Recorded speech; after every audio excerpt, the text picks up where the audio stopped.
जय भोलेनाथ दोस्तों। मेरे चैनल पे आप सभी का एक बार फिर से हार्दिक स्वागत है, अभिनंदन है। परम कृष्ण भक्त सूरदास को कौन नहीं जानता है।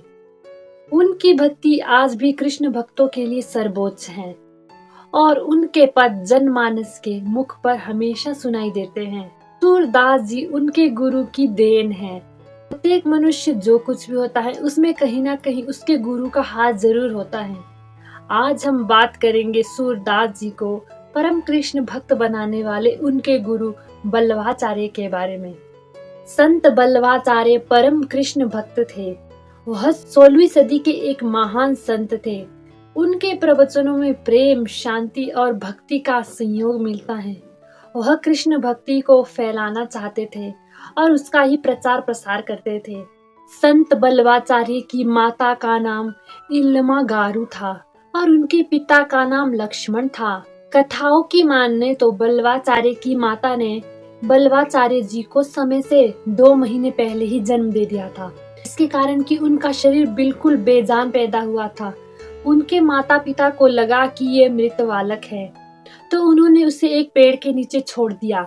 बाद में उनके पिता को स्वप्न में भगवान कृष्ण दर्शन देते हैं और उनसे कहते हैं कि जिस बालक को उन्होंने पेड़ के नीचे छोड़ा है वह उनका ही अंश है। यह बात सुनकर दोनों दंपति उस बच्चे को वापस लाते हैं, जो कि उसके बाद बिल्कुल हष्ट पुष्ट और तंदुरुस्त होता है। संत बल्लभाचार्य कहा करते थे कि यह समस्त संसार प्रभु की लीला स्थली है। इसे उत्पन्न करने का कोई कारण नहीं है, बस प्रभु की इच्छा हुई और यह संसार आ गया, सिर्फ प्रभु के लिए।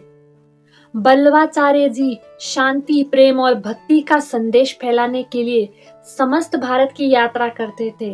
एक बार जब वह आगरा मथुरा रोड से वृंदावन जा रहे थे तो उन्होंने एक अंधे बालक को बिलखते हुए देखा। तब बल्लभाचार्य ने उस बालक से कहा कि तुम क्यों बिलख रहे हो? बिलखने से अच्छा है कि तुम भगवान का गुणगान करो। वह अंधा बालक और कोई नहीं, सूरदास जी ही थे। तब सूरदास जी ने संत बल्लभाचार्य से कहा कि मैं क्या जानूं भगवान की लीला और मैं किस प्रकार उसका गुणगान करूं, मैं तो अंधा हूं। तब बल्लभाचार्य ने उनके सर पर हाथ फेरा। कहा जाता है कि जैसे ही उन्होंने सूरदास जी के मस्तक पर हाथ फेरा, हजारों साल पूर्व जो लीलाएं प्रभु ने ब्रिजमंडल में की थी वह सभी लीलाएं सूरदास जी के मस्तिष्क में दिखने लगी। उसके बाद बल्लभाचार्य जी सूरदास जी को वृंदावन ले गए और श्रीनाथ जी के मंदिर में होने वाली आरती में सूरदास जी को एक एक पद रचकर गाने का सुझाव दिया। सूरदास जी इसी मंदिर में रोज रोज भगवान के नए नए पदों को रचकर गाते थे। आज भी उनके पदों को सुना जाता है, जिसमें कि एक अनुपम कृष्ण भक्ति का एहसास होता है, जिसका बखान करना शब्दों में संभव नहीं है। मधुराष्टकम की रचना करने वाले भी संत बल्लभाचार्य ही थे। मधुराष्टकम के माध्यम से संत यह कहना चाहते हैं कि कृष्ण का सब कुछ मधुर है, वह मधुरता के सम्राट है और उनसे मधुर कुछ भी नहीं है। उनकी इस कहानी से हमें यह सीखना चाहिए कि मनुष्य के जीवन में एक अच्छे गुरु का होना कितना आवश्यक है। अगर आज हम सूरदास जी को जानते हैं तो कहीं ना कहीं उसमें उनके गुरु का योगदान भी है।